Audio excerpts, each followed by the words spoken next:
Muy buenas noches, hermanos. Estamos en este último tema de este día sábado que nos prepara para la experiencia que hemos de vivir el día de mañana.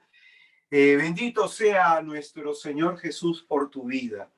Siempre cuando el Señor me permite dar una charla, me permite dar un retiro, tengo a bien como San Francisco de Asís, pedirle a Jesucristo lo siguiente, de que aquellas personas que van a escuchar el Evangelio predicado a través de mis labios se puedan salvar.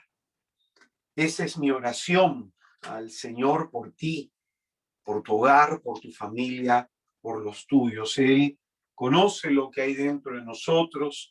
El Señor sabe nuestras luchas y cómo nos bombardea el enemigo a veces con diversas cosas para apartarnos en nuestra atención de tener la mirada puesta en Jesús. Y cuando Él hace eso, tenemos la certeza, la certitud de que Él quiere manifestarse con poder en nuestras vidas. Siempre realizar un retiro para nosotros implica tener una gran preocupación por lo que el Señor quiere hacer en ustedes. Esperemos que hasta lo que hemos desarrollado pobremente hasta este momento, pues sea de bendición para tu vida. Vamos a invocar al Santo Espíritu para pedirle que nos dé la gracia de poder abrir nuestra inteligencia y poder comprender la hondura y la profundidad de lo que Él en esta hora quiere hacer en nosotros. En el nombre del Padre, del Hijo y del Espíritu Santo. Amén. Surja Dios Padre, surja Dios Hijo y surja Dios Espíritu Santo, y ante su presencia huyan todos nuestros enemigos y los que nos odian. Te alabamos y te bendecimos, Espíritu Santo. Te alabamos y te adoramos, oh Señor Dios nuestro, porque en esta hora tú estás hablándonos al corazón, porque las palabras de gracia y de bendición que nos han sido anunciadas por Jesús son palabras que comunican vida, son espíritu que comunica salvación. Te alabamos y te bendecimos, Espíritu Santo. Queremos con toda humildad poner ante ti nuestra fragilidad, nuestra necesidad de ti, nuestra necesidad de salvación. Concédenos la gracia de hacer de nosotros personas dóciles, como barro en tus manos, moldeables. La gracia, concédenos, Señor, de saber escuchar como escuchan los discípulos.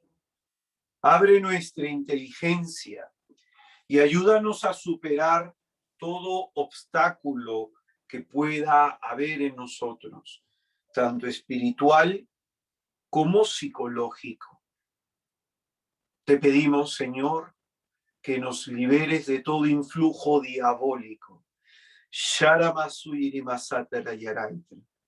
para que podamos abrirnos, Señor, al don de tu gracia.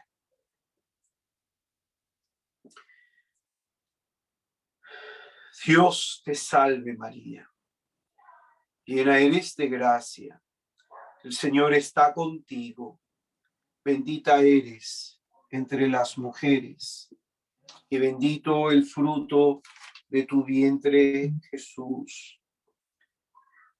Santa María, Madre de Dios, ruega por nosotros pecadores, ahora y en la hora de nuestra muerte. Amén. Por la mediación de la Inmaculada, sea puesta en fuga toda obra de las tinieblas, Que el Dios uno y trino nos conceda la gracia de enderezar en nosotros los caminos que el diablo haya torcido. San Bernardo de Claraval, ruega por nosotros. En el nombre del Padre, del Hijo y del Espíritu Santo. Amén. Pues bien, nos toca en esta noche nuestro cuarto tema en este retiro que se llama Sálvame. El Señor ha ido hablándonos a lo largo de cada una de estas reflexiones y pues bien, hay que ir prestando atención más que escuchar con los oídos físicos, escuchar con el corazón, tener la disposición interior de preguntarnos qué me quiere decir el Señor. Hace 25 años, cuando yo empecé mi camino en la fe, en la gracia, iba muy animoso a mi comunidad, a mi grupo de oración. Yo empecé en la Renovación Carismática Católica, en un grupo que tiene 38 años de fundado, que se llama Maranatá. Y tengo la bendición de que cada vez que iba a mi grupo, no importaba quién iba a predicar, no importaba quién era la persona que nos iba a comunicar la palabra de Dios, yo iba con la intención de saber qué me quería decir Jesús, qué deseaba, qué quería decirme el Señor. Esta era mi inquietud, esta era mi preocupación. Como dirá el vidente Samuel, habla Señor, que tu siervo escucha.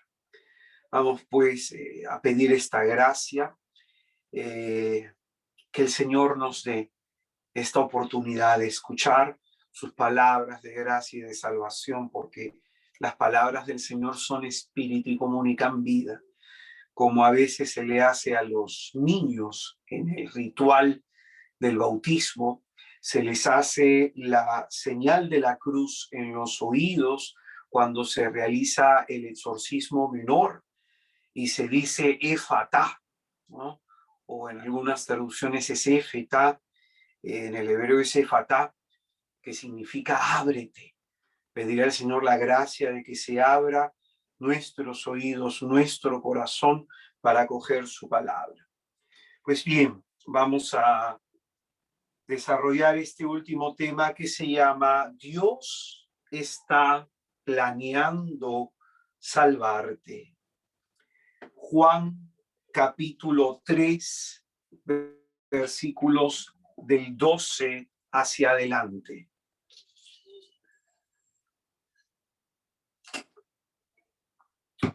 Juan capítulo 3, versículos del 12 hacia adelante. Dice la Sagrada Escritura.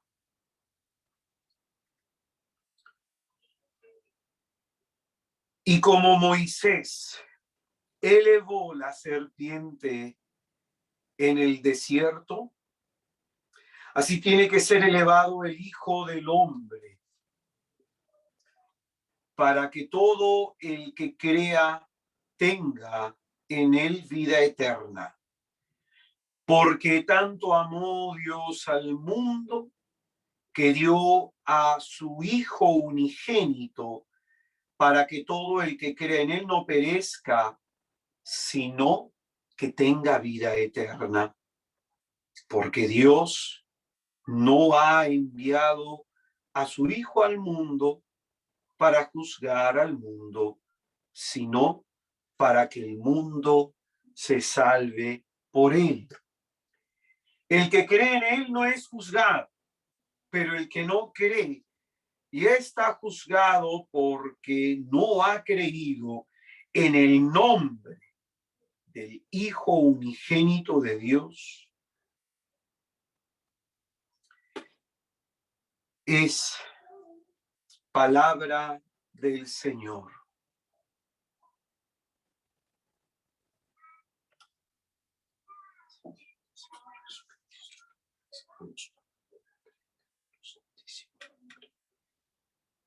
Pues bien, he leído desde el versículo 14 hasta el versículo 18. Juan 3 del 14 al 18.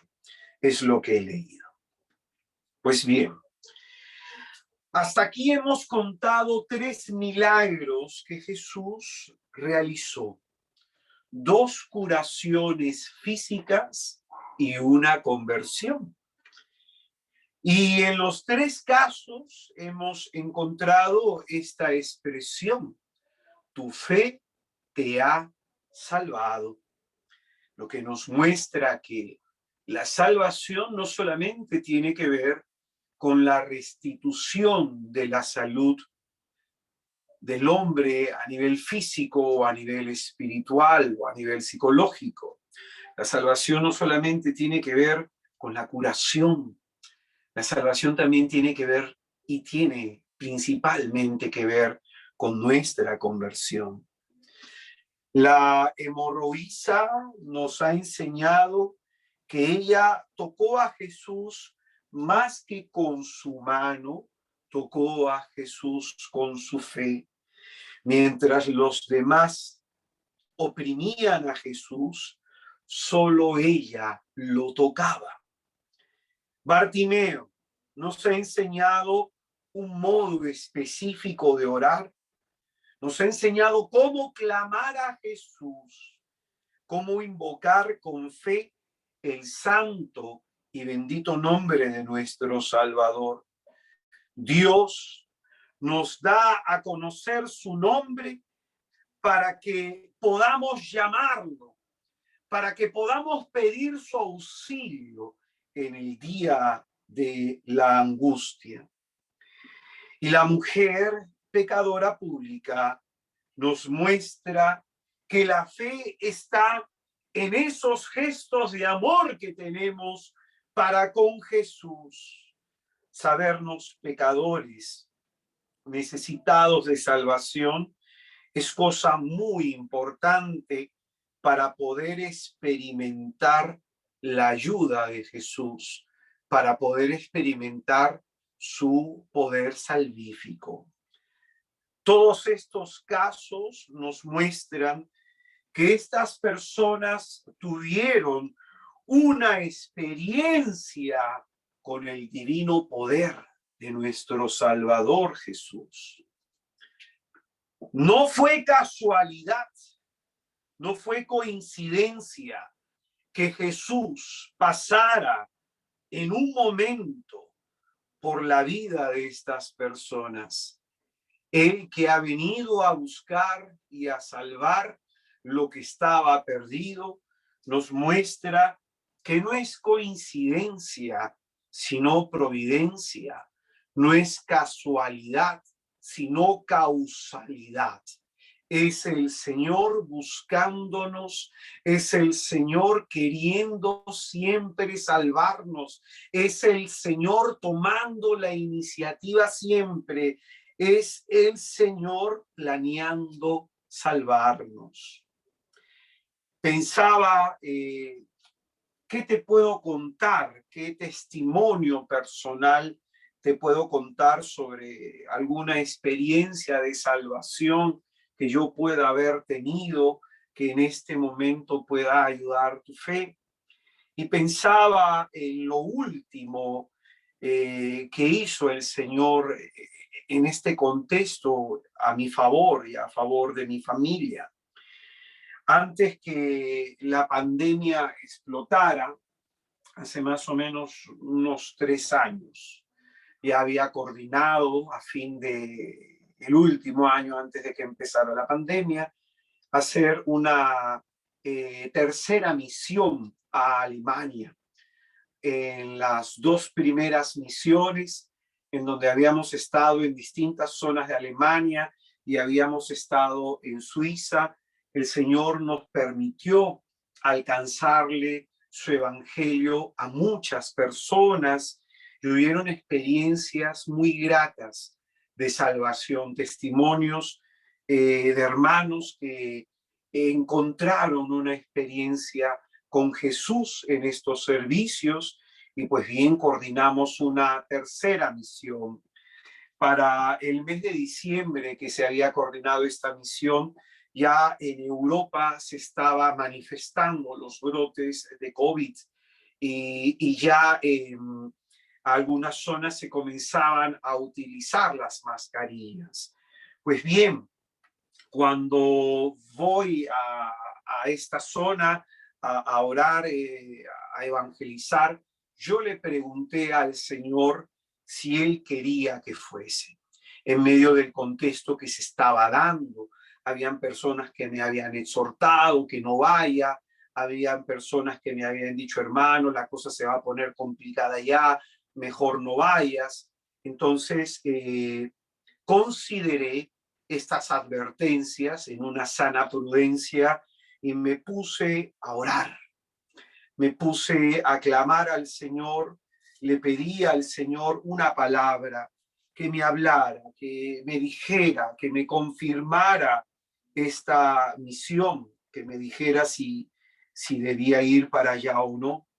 Y cuando oré, el Señor me regaló un texto que tiene que ver con la confianza en Dios, un texto que se utiliza mucho en el ritual de exorcismo, un texto que está en el rito de exorcismo, el Salmo 91, un texto del cual también Satanás se sirve para atentar a Jesús antes de empezar él su misión, las tentaciones de Jesús en el desierto. Y el Señor de este texto trajo mi atención en un versículo que para mí fue muy importante. El Señor en este Salmo 91, en el versículo 10, me decía, el mal no te alcanzará, ni la plaga se acercará a tu tienda. Estas palabras en este salmo cobraron un gran sentido para mí. Me animaron, me fortalecieron, me sentí lleno del Espíritu Santo y confirmé mi participación en esta misión. La época en que iba a esta misión era una época especial. Normalmente yo voy empezando la primavera porque es muy frío allá. Al menos yo no estoy acostumbrado a estar en climas -1 o -5 grados, ¿no? En climas muy fríos. No tenía la ropa adecuada ni siquiera para ello, pero teníamos que ir en este clima porque mi esposa estaba en 6º mes de embarazo de nuestra hija Fátima del Rosario. Entonces, íbamos nosotros en esta temporada porque tendríamos que regresarnos al 7º mes para no estar complicados, porque no se permitían viajes, ¿no? Teniendo una mujer 8 meses de embarazo. Entonces tomamos esa decisión de viajar en este contexto, ¿no? Así viajamos. Una hermana me decía, hermano, probablemente te puedes contagiar allá, probablemente el Señor en su misericordia permita que el contagio no sea muy grave, vamos a estar orando nosotros por eso. Yo le dije a esta hermana, pero también hay la posibilidad de que el Señor me preserve de todo mal. El mal no te alcanzará, ni la plaga se acercará a tu tienda. Pues bien, otra hermana me regaló un montón de mascarillas y pues bien, nos fuimos así de misiones. Mi esposa Luz, mi hijo Jacob y yo. Así estábamos los tres. Cuando llegamos allá, ha sido un frío tremendo. Nos conseguimos ropa que nos pudiera abrigar y nos dirigimos a los 2 días al primer lugar de misión, que era Frankfurt. Llegué a la zona de Stuttgart, de Interlingen, y nos dirigimos hacia Frankfurt por tren. Y pues bien, en el camino del tren me llaman y me dan una noticia bastante angustiosa. Me dicen que mi madre acá en Perú había sufrido un infarto al miocardio. Para aquellas personas que saben algo de medicina, saben que este es un lugar bastante difícil de sobrevivir, ¿no? El infarto al miocardio es bien complicado de sobrevivir y son más los hombres que sobreviven un infarto que las mujeres. En medio de esta situación yo recibo esta noticia y de inmediato me pongo a orar. Estaba en el tren, se comunicaron de inmediato conmigo aquellas personas que me habían llevado a la misión. Ellos se enteraron de esta situación, mi esposa se los comunicó para pedir oración, y el sacerdote que me llevaba, el padre Nicolaus Ostrovsky, un sacerdote diocesano, me dijo y me dio la opción de regresarme para poder estar con mi madre. En ese momento yo le pregunté a Jesucristo qué hacer. Y el Señor trajo muy fuertemente a mi mente un texto bíblico del Evangelio de Lucas en el capítulo 9, en donde el Señor a aquellos a los que le ponen excusas, aquellos que no quieren ir a misionar porque tienen otras prioridades, a uno de ellos el Señor le dijo: deja que los muertos entierren a sus muertos, tú tienes que ir a anunciar el Evangelio.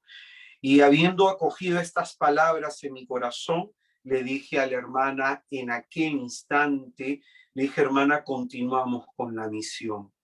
El Señor tiene a mi madre en sus manos. A mi mente pasaban un montón de ideas. Si mi madre moría estando yo acá, ¿cómo estaría mi hermano mayor, que era el que se encargaba de toda la situación? ¿Cómo me sentiría yo de no poder despedirme de mi madre? Porque llegaría después de un mes, la misión iba a durar un mes y medio, casi 2 meses allá, entonces iba a llegar cuando mi madre estuviera enterrada. Justo en ese momento comenzó el tema del COVID en Perú, ¿no? Mi madre le hicieron intervenciones, le pusieron algunos stent, le pusieron 4 stent a mi madre. El Señor permitió que sobreviviera, que saliera a salvo. Y yo comencé a hacer mi misión. La situación ya desde que comencé a predicar el primer día se puso difícil porque se comenzó a retirar el agua bendita de las iglesias allá en Europa, se comenzó a prohibir algunas cosas. Igual yo seguí predicando, evangelizamos en Frankfurt, luego fuimos de misiones a Bonn, a otra ciudad de Alemania, en donde hubo una experiencia impresionante de salvación. Y recuerdo que cuando oramos por un sacerdote de zonas de la India, este sacerdote tuvo una efusión del espíritu muy gozosa y deseó que esta experiencia que él vivió se pueda repetir para toda la comunidad, ¿no? Fue una evangelización preciosa. Regresamos de Bonn y se cerraron ya las fronteras en Perú.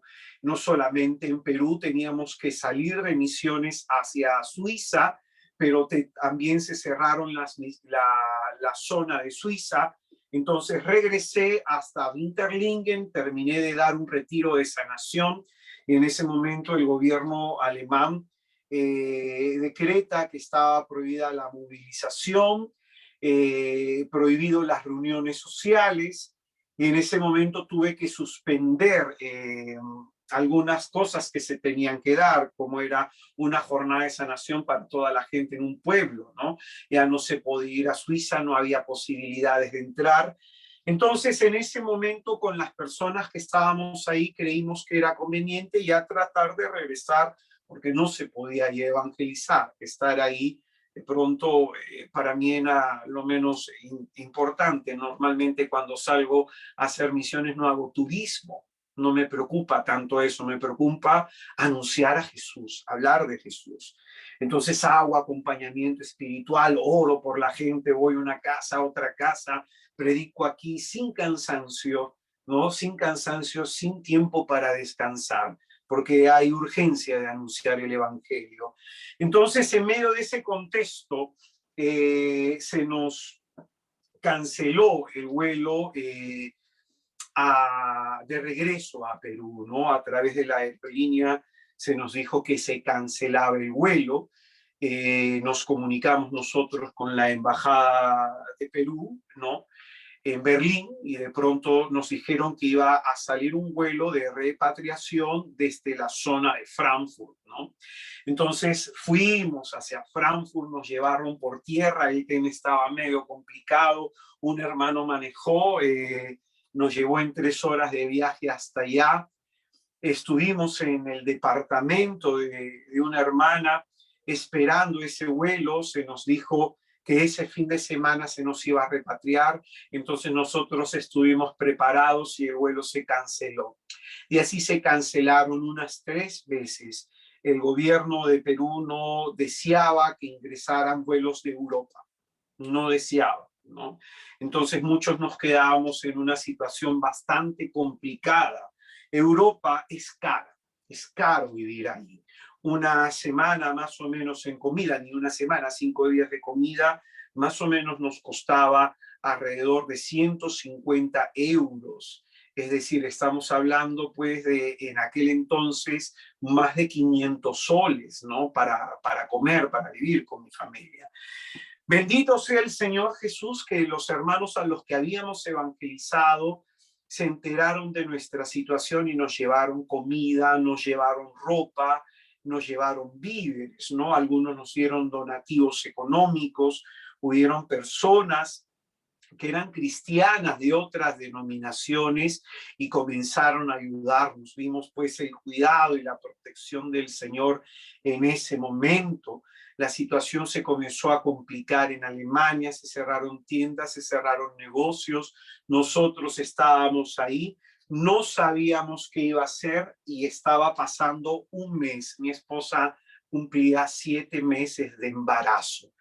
De pronto tratamos por todos los medios hablar con la aerolínea nos decía, mira, te podemos llevar a Brasil y te dejamos en Brasil y tú ves cómo entras a Perú.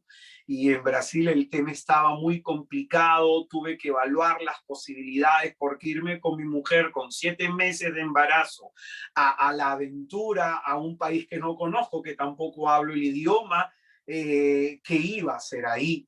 Entonces la situación se puso bastante complicada. Entonces yo tomé la decisión de quedarme en Alemania, hablé con el cónsul y vimos la posibilidad de que nos podamos quedar porque era exponer a mi esposa en un viaje en donde nos iban a juntar a todo Europa en Alemania. Todos los que habían viajado a Europa los estaban juntando en Frankfurt y a nosotros nos iban a meter en ese vuelo. Todos íbamos a venir juntos, apretados. Se nos había dicho que se había dado preferencia a los que tienen comorbilidad, a los ancianos y a las mujeres embarazadas, pero finalmente pues esto fue una mentira, ¿no? Fue una mentira.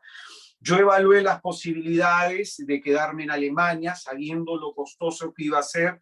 Yo dije, bueno, trabajaré lo que sea, limpiando baños, atendiendo al público, lo que tenga que hacer para sacar a mi familia adelante en ese país.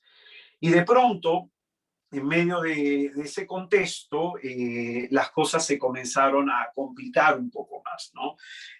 ¿Dónde iba a dar a luz mi mujer? Una cesárea ahí no te baja de unos 15.000 euros.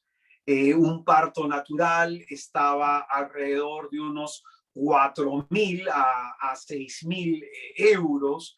Entonces, bendito sea el nombre del Señor, hubo mucha gente que nos apoyó, estábamos viendo todo para quedarnos ahí, habíamos hablado con un sacerdote para que nos pueda buscar asilo en un lugar de refugiados, ¿no? Que se juntan de toda Europa y hay casas, albergues que tiene la iglesia y habíamos buscado poder quedarnos ahí todo ese tiempo, porque era quedarme no solamente hasta el parto de mi mujer, sino quedarme hasta que mi hija por lo menos pudiera tener 4 meses para poder viajar. Habíamos hablado con unos tetra y nos decía que el peligro de viajar antes es que se podía perforar los tímpanos de la criatura. Entonces no solamente era el tiempo del embarazo, sino quedarnos 4 meses más, ¿no?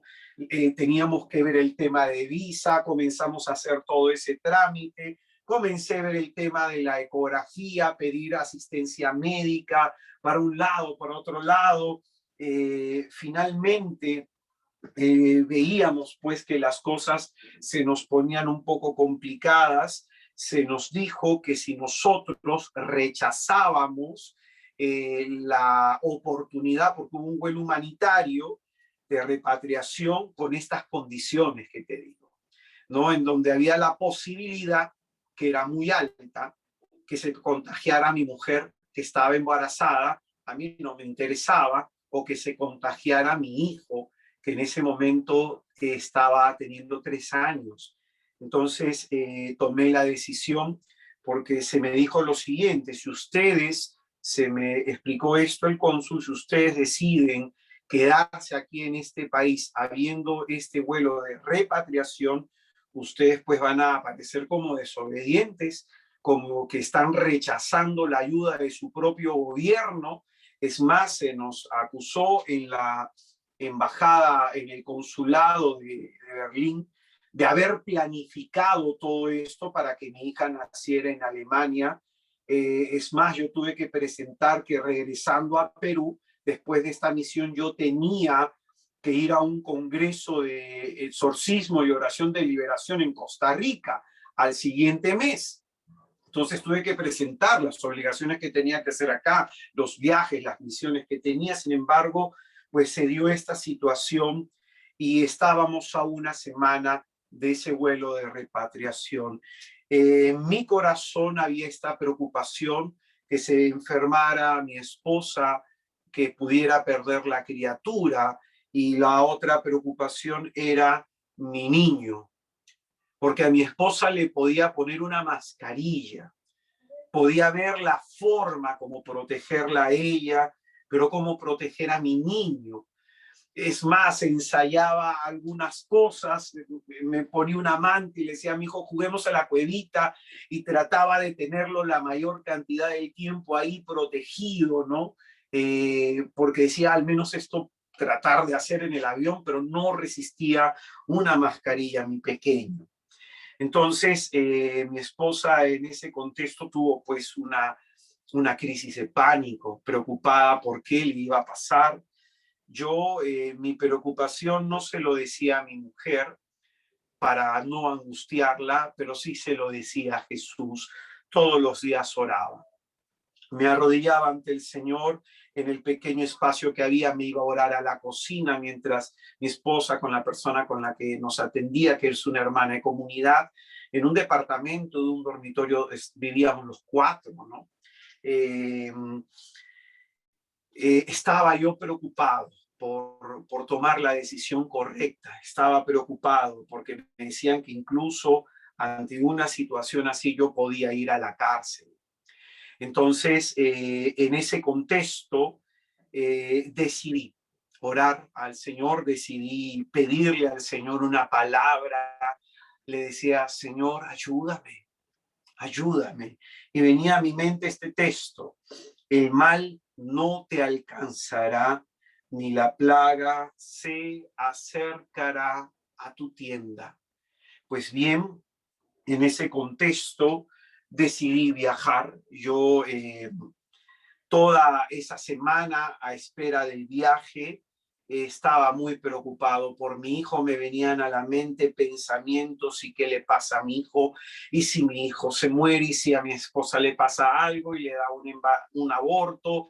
¿Y qué pasa aquí? ¿Si pasaría allá? Y comenzó mi mente a llenarse de angustia, a llenarse de angustia. Y yo oraba, eran los pensamientos que me bombardeaban, y seguía orando yo firme en el Señor, confiando en el Señor. El día que fuimos a viajar, o 2 días antes de viajar, yo estaba durmiendo en el suelo cuando estábamos allá, yo duermo en el suelo, mi esposa duerme en la cama, estaba con mi hijo y estaba también la hermana, entonces no había espacio donde dormir, entonces había que dormir al suelo, ¿no? Me dieron un colchoncito y de pronto mi hijo venía hacia mí y me abrazaba, mi hijo, y me besaba. Y me decía, papá, te amo. Era como que el niño percibía la preocupación que había en mi corazón y eso me inquietaba más como padre, me movía más como padre. Yo oraba y le clamaba al Señor, Señor, yo confío en tu palabra. El mal no te alcanzará, ni la plaga se acercará a tu tienda. Cuando subimos o fuimos al aeropuerto, nos sorprendimos de que había una cantidad impresionante de gente que se iba a subir al mismo vuelo. El avión tenía capacidad para más de 350 personas y a todos nos iban a meter como sardinas. Se nos mintió cuando se nos dijo de que iban hacer un vuelo en los asientos espaciados, con espacio, por gente que tiene comorbilidad, por gente que tiene enfermedades, y se nos mintió. En ese momento dije, bueno, Señor, como dice la santa, como nos invita, nos invitas a través de la santa Faustina, Jesús, en ti confío. Nos subimos al vuelo. Yo venía muy alegre jugando con mi hijo, abrazándolo, besándolo. La gente a mi alrededor tosía, tosía el de adelante, tosía el de atrás, se le veía enfermo al del costado. Y yo en mi interior, el mal no te alcanzará, ni la plaga se acercará a tu tienda. Llegamos después de 13 horas, fue el vuelo más rápido de Europa que he hecho en mi vida. Normalmente he viajado a veces en viajes casi de un día y un poco más, ¿no? 27 horas fue un viaje que hicimos, ¿no? Porque hicimos escala en Francia, después en otro lado. En fin, 13 horas de viaje, llegamos a Perú. A la única que le hicieron el descarte de sangre fue a mi esposa, dio negativo, pero teníamos que hacer una cuarentena, se nos llevó a un hotel, luego en este hotel las condiciones eran insalubres, nos llevaron luego a otro hotel, había cucarachas hasta debajo de la cama, nos llevaron a otro hotel y estuvimos 2 semanas en cuarentena. Fueron al hotel al terminar las 2 semanas a hacernos el test de descarte de COVID y hubieron varios casos confirmados de contagio que fueron enviados a la Villa Panamericana. Nosotros, pues, por la gracia y por la bendición del Señor, fuimos preservados de todo mal. El Señor nos salvó. En todo momento estuvo con nosotros. Jesucristo, en esta experiencia de salvación que tuvimos en Alemania, me dio de ejemplo y de modelo a meditar mucho en el patriarca San José. Me volví muy devoto de San José porque me puse a pensar todas las peripecias que debe él haber vivido como padre, como esposo, cuidando a su mujer y al niño en su vientre, a Jesús. Y era todos los días contemplar una estampita de San José y de pedirle a él que interceda por mí, por el cuidado de mi familia. Fue una experiencia en donde vimos la mano de Dios, una experiencia en donde experimentamos el poder de Dios, una experiencia en donde el Señor cumplió aquello con lo que me sacó de misión de mi país a Alemania.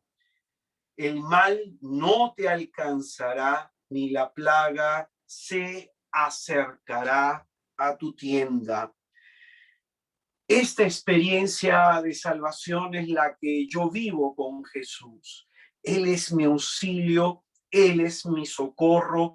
En el tiempo de angustia, Él es mi refugio. Si el corazón se me angustia 2 veces, oro y clamo a mi Señor 4 veces.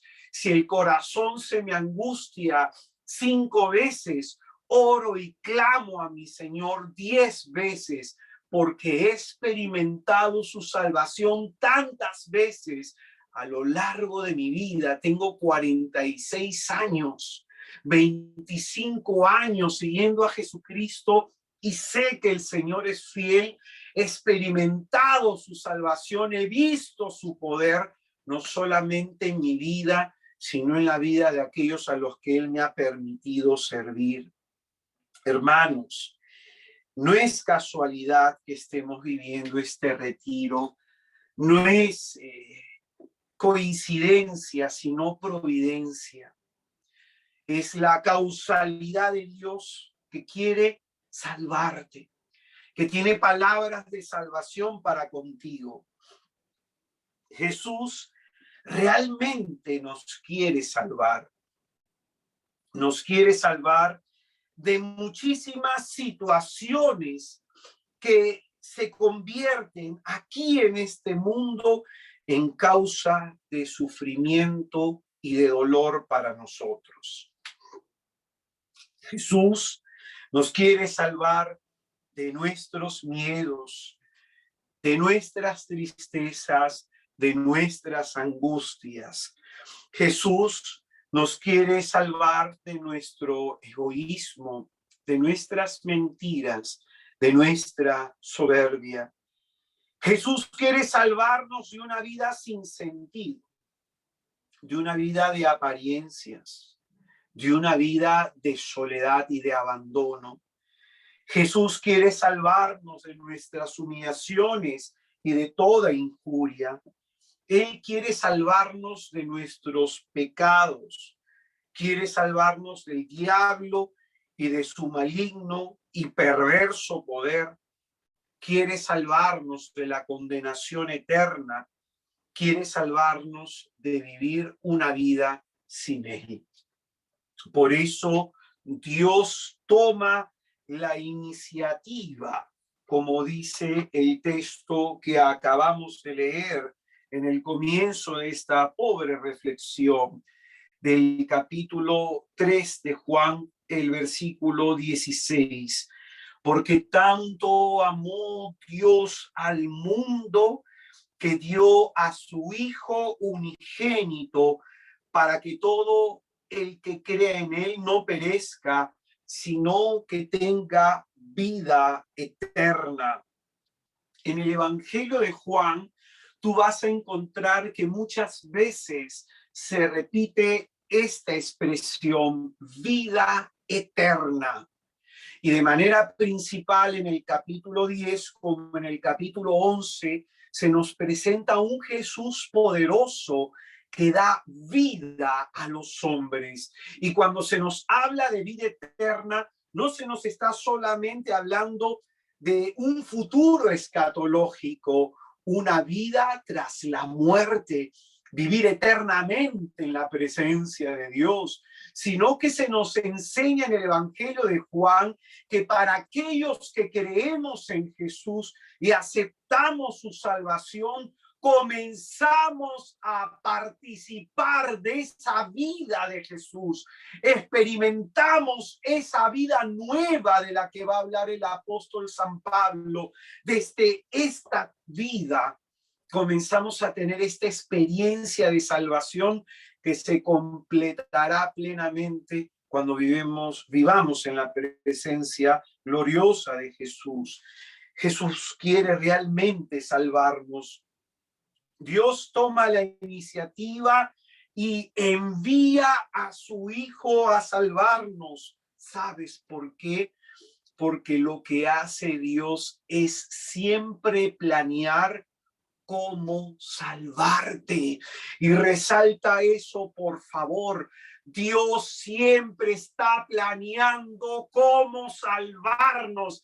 En este momento Dios está pensando, Dios está planeando tu salvación, está planeando cómo te saca de esa situación, cómo te ayuda a superar esa situación. Está planeando, hermano, rescatarte, liberarte, está planeando salvarte. Esto es lo que siempre hace Dios. Hermanos, eh, hay una historia que a mí me llama mucho la atención, y te la cuento para explicar algo. Cuento una historia que había un padre que tenía dos hijos y uno de ellos, el menor, era bastante desobediente. El menor siempre quería hacer las cosas a su manera, literalmente siempre hacía las cosas que le daba la gana. El padre le aconsejaba, le decía: hijo, no hagas esto, te vas a meter en problemas. Hijo, no hagas tal cosa, te vas a meter en problemas. Y el hijo nunca le hizo caso a su padre. Sucede que en un momento decide irse de la casa y vivir su vida, vivir bajo sus propias normas, bajo sus propias leyes, independizarse de su padre. Sucedió que se juntó con malas personas de un mal vivir y en un momento fue con sus amigos a una licorería y mataron a la persona que atendía. Él no mató a esta persona, sin embargo, la policía lo atrapó a él y como en aquel estado en donde había sucedido esto se aplicaba la pena de muerte, esta persona fue encontrada culpable y fue condenada a muerte. Le dieron unos 2 meses antes de ser ejecutado en la silla eléctrica. Este joven, entrando en shock por esta situación, comprendió cuán importante hubiera sido escuchar las palabras de su padre. Dijo: me arrepiento de haber hecho todo lo que hice. Si hubiera escuchado en algún momento a mi padre, y decidió en medio de esa situación en la que se encontraba comunicarse con su padre después de mucho tiempo.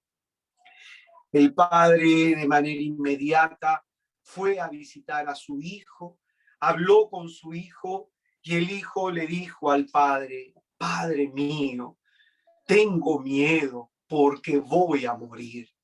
Te pido por favor que trates de hablar con el alcalde para que me perdonen, para que no me maten. Yo no fui quien lo hizo. Me he portado mal y me he metido en muchos problemas, pero ayúdame, Padre, esta vez. El padre, con lágrimas, desesperado, buscaba la forma de cómo sacar a su hijo de la cárcel, buscaba la forma de cómo liberar a su hijo de la pena de muerte. Finalmente, cuando se cumplió el plazo, el hijo iba a ser ejecutado. En esa mañana iba a ser el ejecutado en la tarde y fue el padre muy de temprano a estar con su hijo. El padre se abraza con su hijo y le dice: hijo, aquí estoy contigo. El hijo y el padre lloraron por la situación que tenían que enfrentar. Uno, la muerte, y el otro, la pérdida de un hijo amado.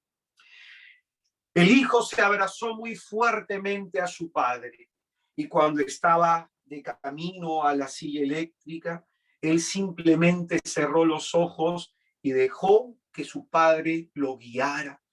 Y con sus ojos cerrados caminaba sin decir una sola palabra, llorando y escuchando a la vez el llanto de su padre. Cuando de pronto el hijo y el padre se detienen en su caminar, el hijo abre los ojos y se ve que estaba fuera de la penitenciaría. El hijo en ese momento mira al padre y toda su tristeza se cambió en una expresión de gozo.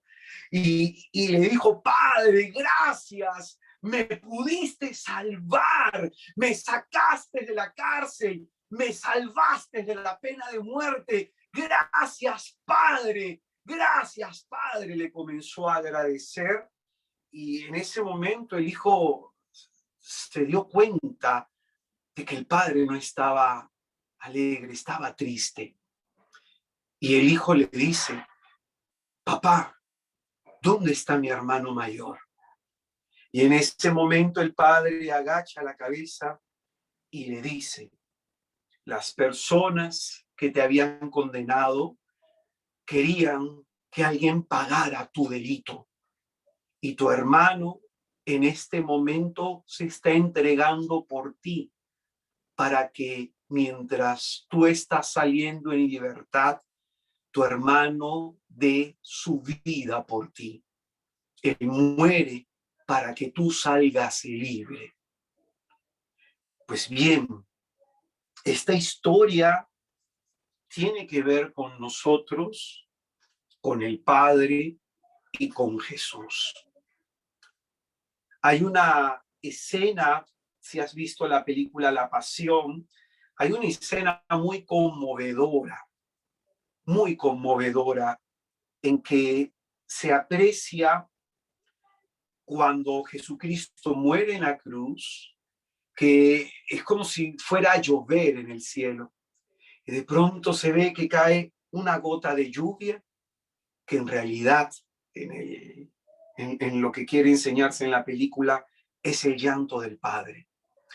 Porque dice la Escritura, tanto amó Dios al mundo. Vamos a quitar la palabra mundo y poner nuestro nombre. Yo me llamo Israel.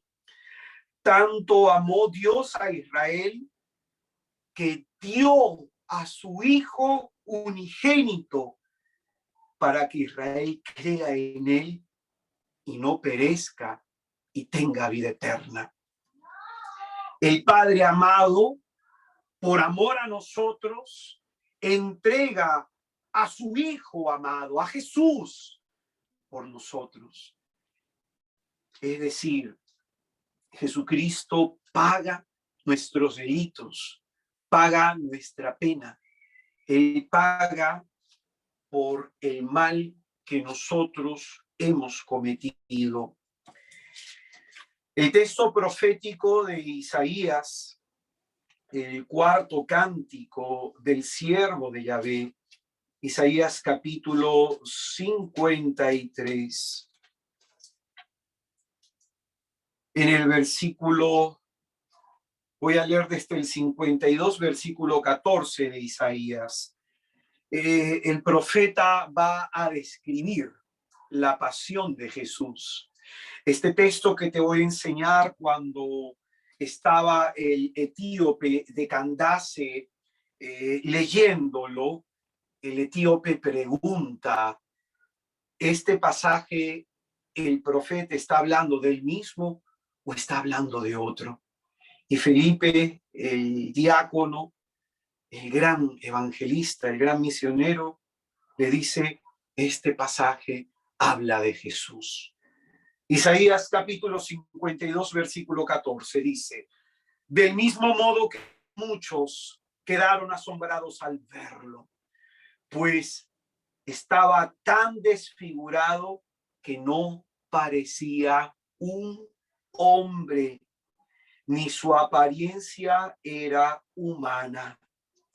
Así se admirarán muchas naciones ante él, cerrarán los reyes la boca, pues verán lo que nunca le contaron y descubrirán lo que nunca oyeron.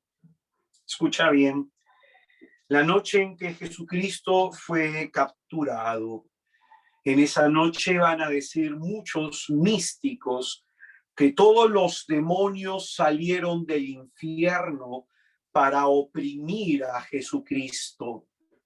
Todos los demonios salieron del infierno para humillar a Jesucristo.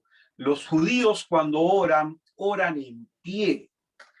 Pero el momento difícil que vivía Jesús, estaba orando de rodillas, clamando al Padre que pasara esta copa, mas no se haga su voluntad, sino la suya. Lucas nos va a decir que el Señor comenzó por el estrés que sufría a sudar espesas gotas de sangre que inundaban la tierra. En este momento Jesucristo se volvía el Cordero de Dios, el pecado de toda la humanidad. Antes del tiempo de Cristo, la gente de su tiempo y nosotros caían sobre él, caían sobre Jesús todas nuestras culpas. Lo que merecemos por nuestras transgresiones caían sobre él, cargaba con todos nuestros males. Y dice aquí la Escritura que estaba tan desfigurado que ya no parecía un hombre. ¿Y sabes por qué? Porque en la noche que Judas lo traiciona con un beso, fue llevado a golpes ante el juicio eclesiástico de noche en el Sanedrín. Al Señor le desfiguraron el rostro a punta de golpes. Le desfiguraron el rostro metiéndole cachetadas, metiéndole puñetes, y su rostro estaba hinchado, sus labios estaban destrozados. Y es por eso que el profeta dice, estaba tan desfigurado que no parecía un hombre. Dice Isaías 53, versículo 1. ¿Quién creyó en nuestra noticia? ¿A quién le fue revelado el brazo poderoso de Yahvé? Creció ante él como un retoño, como raíz en tierra reseca. No tenía apariencia ni presencia. Le vimos y carecía de aspecto. Es decir, está hablando de cómo espantaría ver el rostro de Jesús.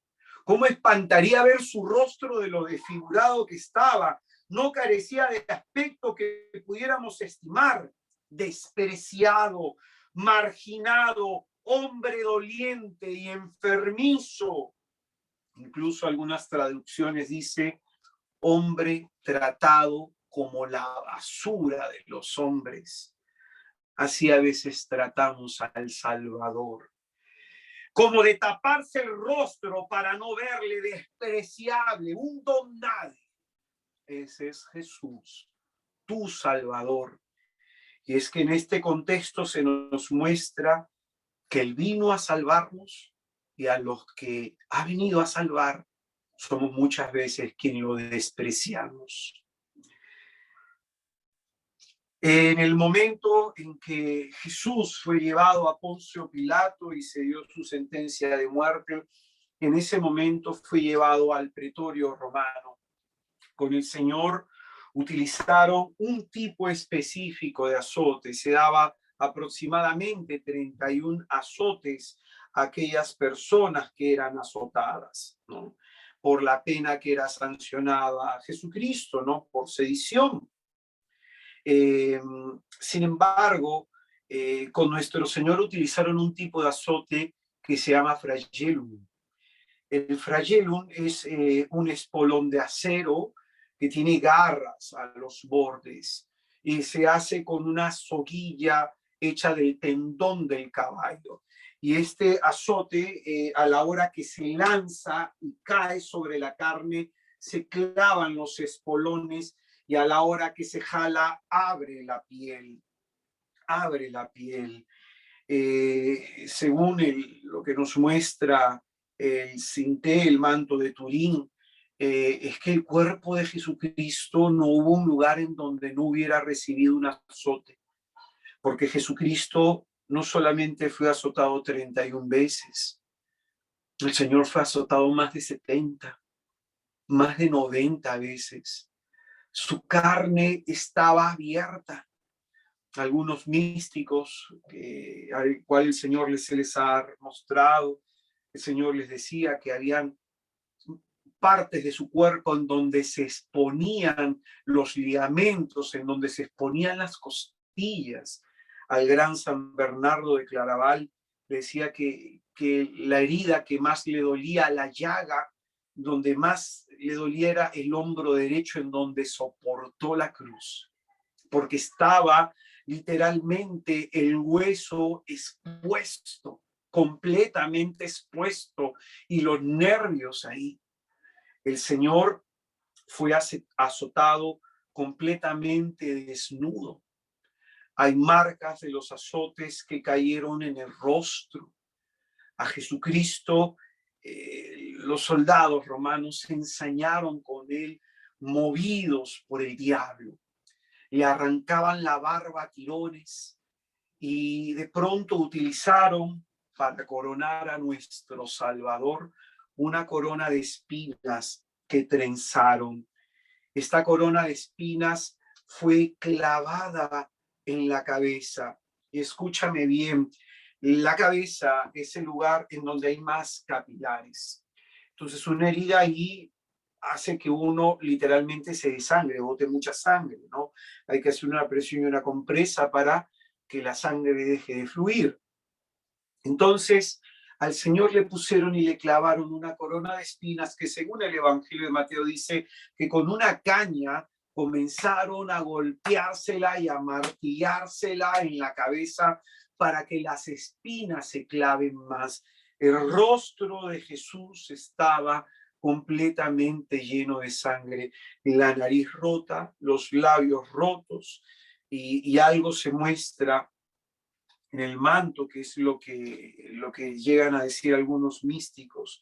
Dice que en el momento que le atraviesa la corona de espinas, una espina le atraviesa el ojo derecho. Este es Jesús. Este es Jesús. Y dice Isaías 53, el versículo 4. Y de hecho, cargó con nuestros males y soportó todas nuestras dolencias. Nosotros le tuvimos por azotado, herido por Dios y humillado, mas fue herido por nuestras faltas, molido por nuestras culpas, soportó el castigo que nos regenera y fuimos curados con sus heridas. Todos cerrábamos como ovejas, cada una marchaba por su propio camino y Yahvé descargó sobre él la culpa de todos nosotros. Fue oprimido y humillado, pero él no abrió la boca.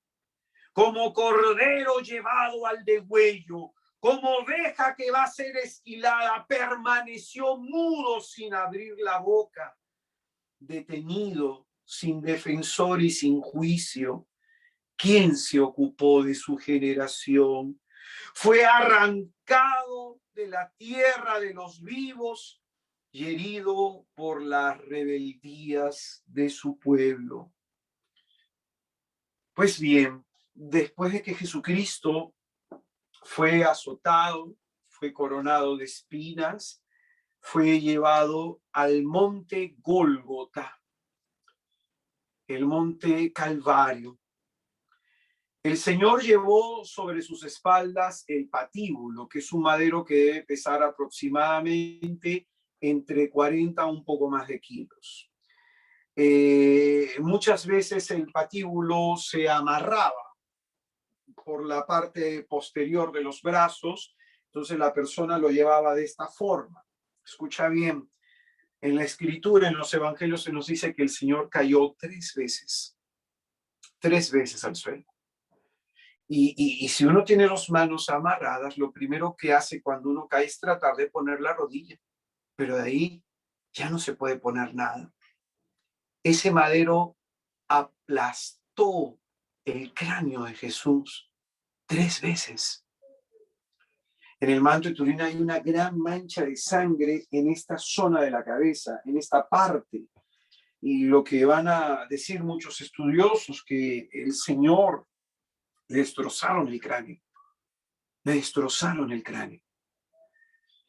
El Señor debió haber sido una persona físicamente fuerte para haber soportado todo eso, porque la pérdida de sangre, la pérdida de fluidos, la pérdida de plasma estaría generando de pronto una taticardia bastante importante. El Señor estaría con la respiración bastante acelerada porque estaría muy cansado. Acuérdate, ha sido capturado en la noche anterior y no ha comido, no ha bebido y no ha podido descansar.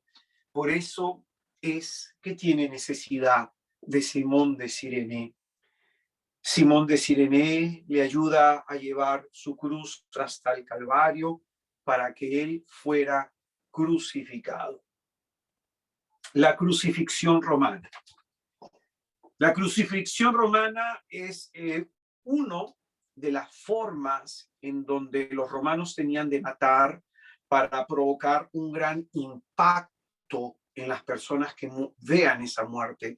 Una de esas formas era el empalamiento y la otra forma era la crucifixión, para que aquellas personas que se rebelaran contra el imperio desistieran de eso al ver cómo uno sufría muriendo en la cruz.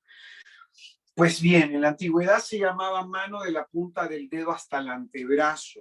Entonces, cuando dice que el Señor fue crucificado, no se puso el clavo aquí en la palma de la mano, sino aquí entre el cúbito de radio, en donde hay arterias, en donde hay tendones, en donde hay nervios, y en donde esta zona ofrece unos ligamentos que son muy fuertes para poder soportar físicamente el cuerpo de una persona, ¿no? Es la unión más fuerte que puede haber en el cuerpo. Entonces, Jesucristo fue crucificado en una mano así.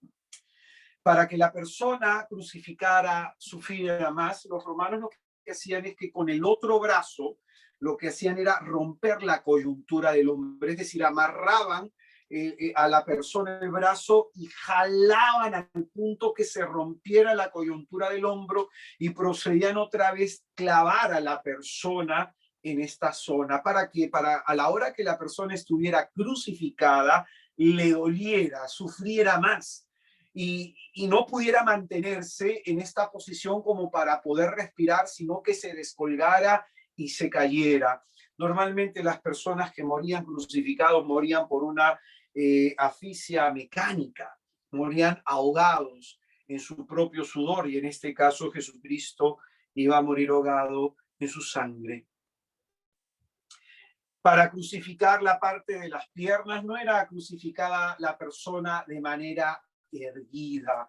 En las imágenes, en la icografía oriental, tú vas a ver a Jesús crucificado con una cierta curvatura que no se ve propiamente en la iconografía occidental. En la oriental es distinta.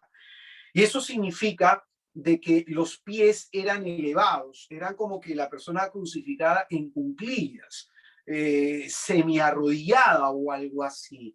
No era crucificada erguidamente. ¿Para qué? Para que el cuerpo sea tirado hacia atrás y a la hora que la persona tuviera que respirar, tuviera que empujarse con las piernas, jalarse con los brazos, respirar todo lo que podía y otra vez descolgarse. Era una muerte bastante agónica, bastante agónica. El Señor Jesús fue crucificado y agonizó 3 horas, 3 largas horas, 3 largas horas. Uno, al contemplar ese sadismo que sufrió nuestro Señor, uno se puede preguntar, ¿y por qué lo hizo? ¿Qué era lo que mantenía a Jesús ahí en la cruz? ¿Qué era lo que le animaba a soportar toda esa humillación, toda esa vejación, a soportar todo ese dolor? Y lo que le animaba eras tú, porque como va a decir Pedro en el discurso de Pentecostés, fuiste tú quien crucificó a Jesús. Porque a veces es fácil pensar, lo hizo por todos nosotros, y no sentir el peso de la responsabilidad de aceptar o rechazar a Jesús. Lo hizo por todos. Pero San Agustín va a decir algo muy interesante, que Dios ama a todos los hombres como si fuéramos el único hombre sobre la tierra. Es en este momento que Jesús tiene toda su atención puesta en ti. Tú lo crucificaste, tú lo mataste y lo matas cada vez que lo clavas con tus pecados, cada vez que reniegas de alguien, que maldices a alguien, que criticas a alguien, cada vez que fornicas, cada vez que adulteras, cada vez que lleno de orgullo te sientes mejor, tú lo estás clavando en la cruz. Por eso se va a apreciar las tentaciones de la cruz, que aquellos que estaban crucificados delante de Jesucristo comenzaron a tentarle, y es que el diablo en ese momento se burlaba del Señor. Por eso se habla en demonología de la victoria pírrica del diablo, la victoria ridícula del diablo, porque el diablo pensaba que matando a Jesucristo iba a acabar con él, con su misión y con su obra. En aquel momento, el Señor, después de una larga agonía, después de haberse desangrado, el Señor muere pues de una asfixia mecánica, de un paro cardiorrespiratorio. Y dice la Escritura: pusieron su tumba entre los malvados, su sepultura entre los malhechores, por más que no cometió atropellos, ni hubo nunca mentiras en su boca. Yahvé quiso quebrantarlo con males. Si se da a sí mismo en expiación, verá descendencia, alargará sus días. Su mano ejecutará el designio de Yahvé. Después de sufrir, verá la luz. El justo se saciará de su conocimiento. Mi siervo justificará a muchos, pues las culpas de ellos soportará.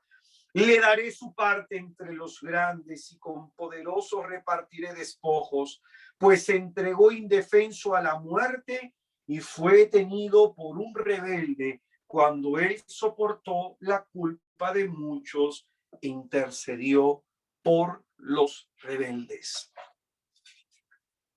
Yo un día me hice seriamente esta pregunta: si yo estoy con mi vida haciendo que el sacrificio redentor de Jesús valga la pena. Un día, en una época de mi vida espiritual, hace muchos años, los 4 o 5 primeros años de mi vida espiritual, yo fui un hombre muy mediocre en la fe. Fui un hombre muy tibio, un hombre que me confesaba en distintas parroquias porque el sacerdote me sabía siempre el mismo pecado, un hombre que a veces tenía poco arrepentimiento para cambiar. Y un día en una confesión el Señor me permitió un sacerdote que tenía la capacidad de leer los corazones.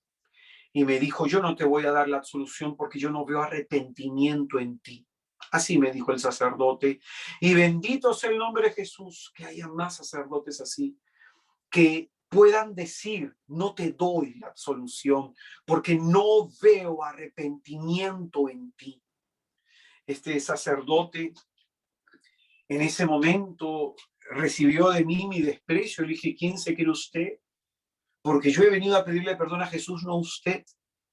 Este sacerdote me dijo: mira, el Señor va a tocar tu corazón y en 15 días vas a volver arrepentido.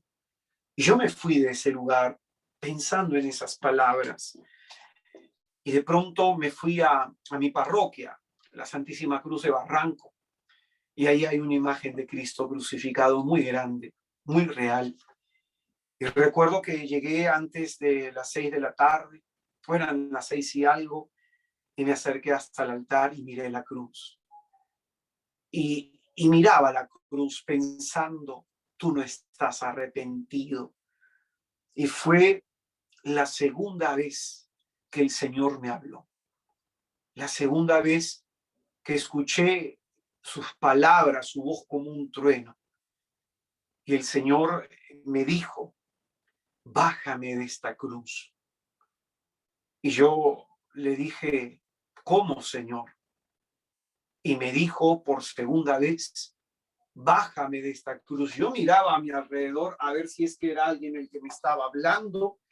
Y otra vez me dijo el Señor: bájame de esta cruz. Y le volví a preguntar: ¿cómo, Señor?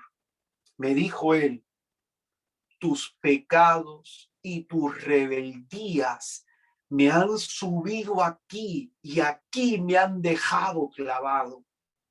Cuando tú dejes de pecar, cuando tú dejes de ser rebelde, me bajarás.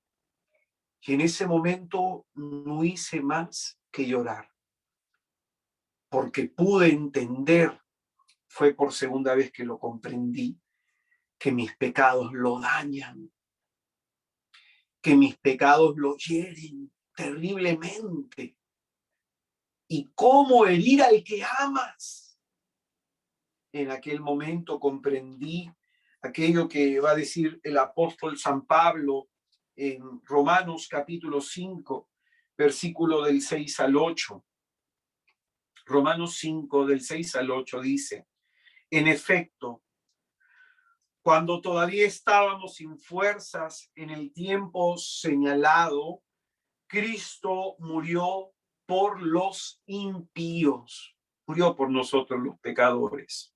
En verdad, apenas habrá alguien que muera por un justo, por un hombre de bien. Tal vez alguien se atrevería a morir. Mira lo que dice el apóstol: por un hombre de bien probablemente alguien se atrevería a dar la vida.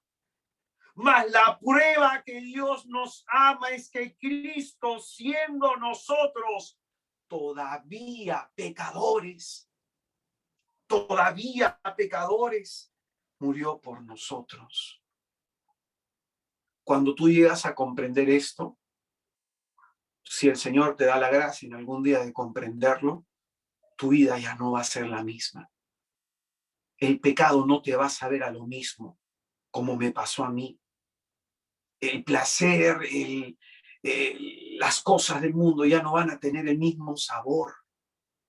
Va a llegar un momento en que las vas a aborrecer, porque entiendes que la prueba de que Dios te ama es que el Señor muere porque tú eres pecador. Muere para que tú tengas vida. Hermano, Jesucristo, nuestro Señor, nuestro Salvador, ¿cómo va a decir el Evangelio de Juan que estamos leyendo? Tanto nos ha amado que ha entregado a su Hijo, para que todo el que cree en él tenga vida eterna. Este es el propósito de la muerte de Jesús: darnos vida, darnos una segunda oportunidad. Yo, hermano, en algún momento en mi vida, antes de conocer a Cristo, fui un alcohólico, un fármaco dependiente, un hombre desahuciado por psicólogos, por psiquiatras, por un psiquiatra que me atendió, un hombre que necesitaba tratamiento psiquiátrico, porque mi vida estaba deshecha.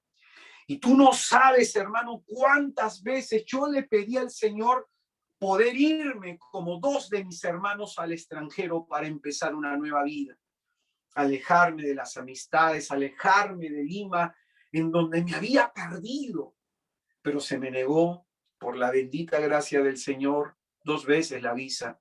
Mi madre es cubana y 2 hermanos míos estaban en Estados Unidos y estaban apelando por una ley a una visa, a una residencia, ¿no? Por ser en línea familiar de cubano. Entonces, a mí se me negó 2 veces la visa. Mis hermanos salieron, yo no podía. La primera vez que me presenté me la negaron, la segunda me la negaron, y no comprendí hasta este tiempo de mi vida espiritual que Dios tenía un plan, que Dios estaba planeando salvarme, que Dios estaba planeando salvarme. Hace 25 años yo tomé la decisión de suicidarme porque mi vida no tenía sentido, porque estaba harto de mi vida. ¿Cuántos de los que están viendo la transmisión le han dicho a Jesús en un momento: llévame de una vez? ¿Y sabes por qué decimos eso? Nos duele vivir, nos duele vivir. Y en ese momento trágico de mi vida, en ese momento difícil de mi vida, cuando estaba a punto de lanzarme de un acantilado para acabar con la miserable existencia que tuve hasta los 21 años de edad. 21 años de edad, y mi vida era una miseria. En aquel momento me llevé una Biblia, no sé por qué, Pero antes de lanzarme del puente la abrí. Nunca lo había hecho, pero la abrí. Y decía: tanto amó Dios al mundo que dio a su Hijo unigénito para que todo el que cree en él no perezca, sino tenga vida eterna. Porque Dios no ha enviado a su Hijo al mundo para juzgarlo, sino para que el mundo se salve por él. Yo en aquel momento, hermano, fui auxiliado por un policía que me sacó de la baranda mientras yo leía este texto. En el patrullero, el policía que me vio con la Biblia leyendo ese pasaje me dijo: dale una oportunidad a Jesús. Yo no sé cuán mal esté tu vida, cuán destruida puede estar tu vida, pero dale una oportunidad a Jesús. Y se la di. Yo a partir de ese momento decidí buscar a Jesús. Hice mi confirmación, fui a un grupo de catequistas, me metí a un grupo de oración y quise saber, quise conocer a Jesús. Y fue en un retiro en donde el Señor crucificado se me reveló. Hace 25 años Jesús me salvó y me sigue salvando tantas veces. Y yo no te puedo hablar otra cosa que no haya experimentado. Que si estos 3 textos de la Escritura decía: tu fe te ha salvado, tu fe te ha salvado, tu fe te ha salvado, es decir, cree en Jesús y Él te salvará. Cree en Él, cree lo suficiente en Él. Pero no, escúchame bien, yo no esperaba que Él me sanara de mi alcoholismo y mi farmacodependencia, no me esperaba que me sanara de la arritmia sístole ventricular izquierda. Mi única intención era conocer a Jesús cuando comencé a buscarlo. Y tuve esta experiencia de salvación. Tuve esa experiencia de salvación. Y después de esa experiencia de salvación, tiempo después, un año después, el Señor me sanó de todos mis males físicos. Pero hermano, el Señor está planeando salvarte. Jesús está planeando salvarte. Ahí en donde hay una persona desesperada, el Señor está viendo la manera de cómo acercarse a tu vida para extenderte la mano. Ahí en donde hay una persona con miedo, ahí en donde hay una persona angustiada, ahí hay una persona soportando el dolor físico y el dolor psicológico. El Señor está planeando salvarnos. No te preocupe tanto pedirle al Señor que te sane, pídeselo ciertamente, es bueno pedir por la salud, que te preocupe más, que Él salve tu vida, que te saque de la tristeza, que te saque de la desilusión, que te saque de la ansiedad, que te saque de una vida sin sentido, que te salve, porque dice que Él ha venido para que tengas vida y dice aquí que Él ha venido para salvar lo que se está perdiendo y probablemente muchos de nosotros tenemos esta necesidad en esta hora. Termino para hacer oración. Cada vez que puedas, ten un crucifijo en tu casa, como el que tengo yo detrás de mí. Cada vez que puedas, arrodíllate ante ese crucifijo, recordando el precio de tu salvación, recordando el precio de lo que ha hecho Jesús, recordando cuánto vales. Humíllate ante esa cruz y recuerda que has sido salvado para vivir una vida en abundancia. Y es que por la fe en Jesús, esta vida nueva que Cristo nos ha ganado en la cruz, se nos otorga por la fe en Jesús, creyendo que su muerte nos da vida, que su resurrección nos da vida. Hermanos, vamos a pedirle al Señor en su bondad, en su misericordia, que nos permita tener en esta noche esta conciencia. Te invito ahí en donde te encuentras, te invito a cerrar tus ojos. Vamos a invocar al Padre, el Hijo y el Espíritu Santo. Te invito a que mientras yo haga esta oración, tú cierres tus ojos y simplemente te imagines a Jesús crucificado delante de ti. Imagínate a Jesús crucificado delante de ti. Imagínate que estás de rodillas ante la cruz de Jesús. Imagínate a María a tu lado, llorando, porque le están arrebatando a su hijo, llorando por ti y por mí, que nos hemos perdido. Imagínate que son los últimos momentos de Jesús, los últimos instantes de su vida.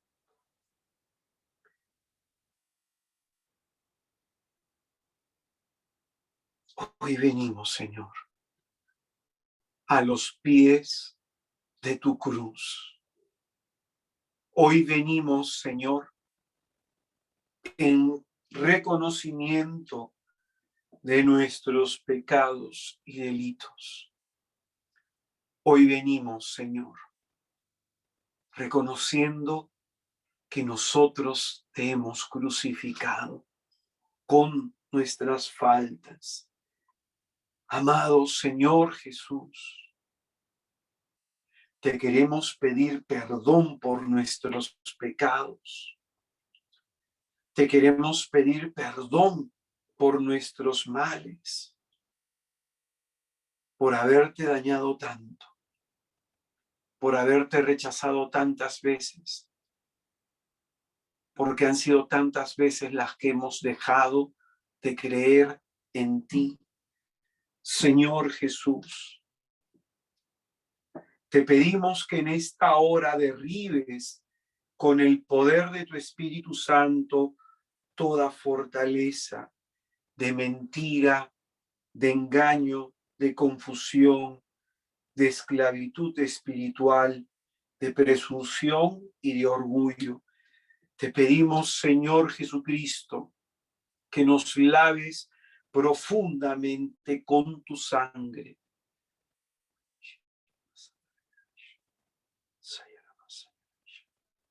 Señor Jesús, lávanos profundamente con tu sangre.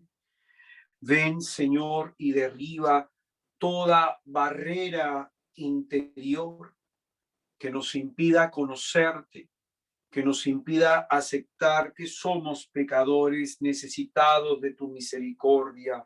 Expulsa, te pedimos, Jesús, a Satanás, toda su obra, toda su maldad, toda tiniebla, toda influencia maligna en toda área de nuestro ser. Queremos nosotros someternos a tus pies y entregarnos a tu señorío y poder. Someterte a ti, Señor, nuestra vida, nuestras decisiones, pasado, presente y futuro nuestro, con la esperanza de que tú, Señor, nos otorgues tu salvación. Queremos, Señor, que nos rescates del dominio del maligno enemigo, que nos sustraigas de su influjo diabólico. Te pedimos, Jesús, que nos laves con tu sangre bendita y líbranos, Señor, del miedo y de la desesperación. Líbranos, Jesús, de la tristeza y de la ansiedad. Líbranos, Jesús, de la desconfianza y la falta de fe. Líbranos, Jesús, de las dudas y de la incertidumbre. Líbranos, Jesús, de todo lo malo que hemos cometido, de sus consecuencias y de sus efectos. Líbranos, Señor. Líbranos, oh Dios, de todo maleficio. Líbranos, Señor Jesús. Te pedimos de toda rebelión y de toda desobediencia. Te pedimos, Señor Jesucristo, Santo Dios y bendito, que vengas en esta hora a salvarnos a nosotros que desesperanzados acudimos a ti.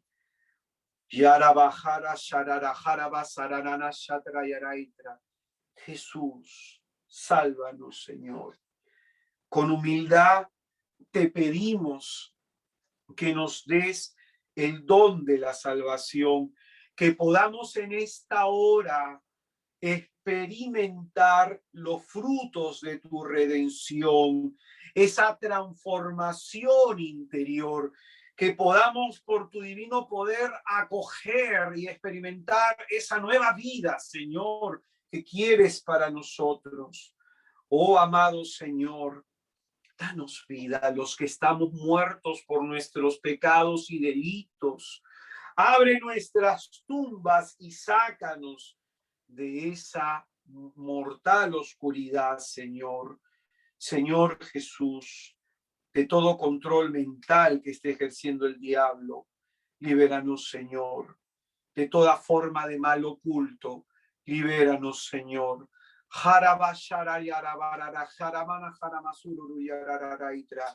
Yo me quiero entregar a ti, Jesús, con todo mi ser, con todo mi corazón, con todas mis fuerzas.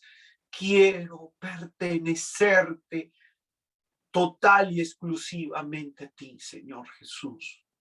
Quiero ser tuyo, ser para ti. Permíteme esta gracia, Señor, que pueda vivir todos mis días hasta el último de ellos, una vida consagrada a ti, dedicada a tu servicio, a tu gloria. Jesús, sálvame, Señor. Sálvame, Señor. Sácame de esta vida miserable que vivo sin ti. Sálvame, Señor Jesús, de mis miedos, angustias y desesperación. Sálvame de mi egoísmo, de mi lujuria, de la mentira y de la soberbia. Sálvame, Señor, de una vida sin sentido, de una vida de apariencias, de hipocresía. Sálvame, Señor Jesucristo, de la soledad, de la humillación. Sálvame, Jesús, de mis pecados. Ahí en tu interior te voy a pedir que le digas al Señor aquello que deseas. Aquello que deseas. Ramashimaranamasuyanaytra. Sayarabashitra yaraitra.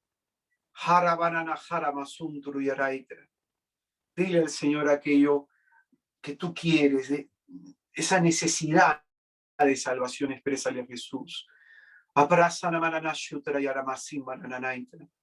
Porque solo el que se sabe perdido reconoce que necesita que Jesús le salve.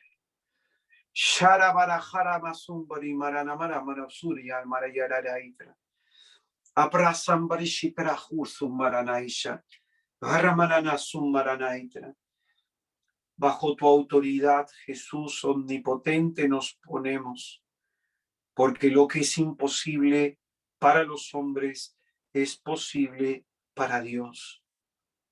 Tú puedes transformar nuestra vida. Transfórmala, Jesús. Shimaranajara masuyaraitra. Sia maranajara mashitra yaraitra. Nishara masuntru yaraitra.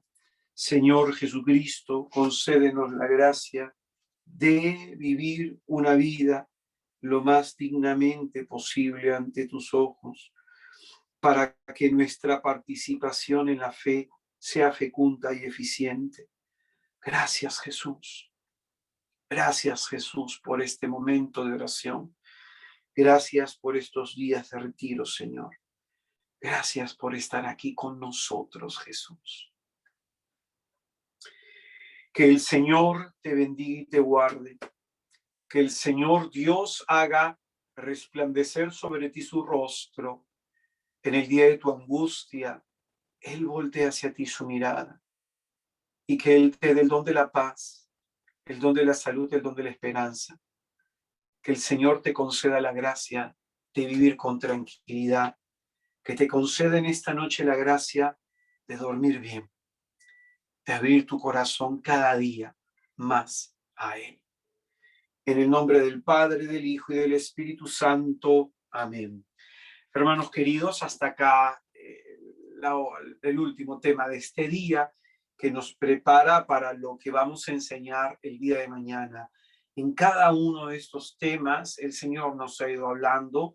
Te he contado mis testimonios para que entiendas que la salvación no es algo que se tiene que saber de manera teórica, sino es algo que se experimenta. Y tenemos que desear tener esta experiencia de salvación del poder de Jesús. Que nuestro Señor Jesucristo te bendiga. Nos encontramos mañana con el último tema de nuestro retiro, Sálvame. Doy pase a mis hermanos en la conducción. Hasta luego. Muy buenas noches.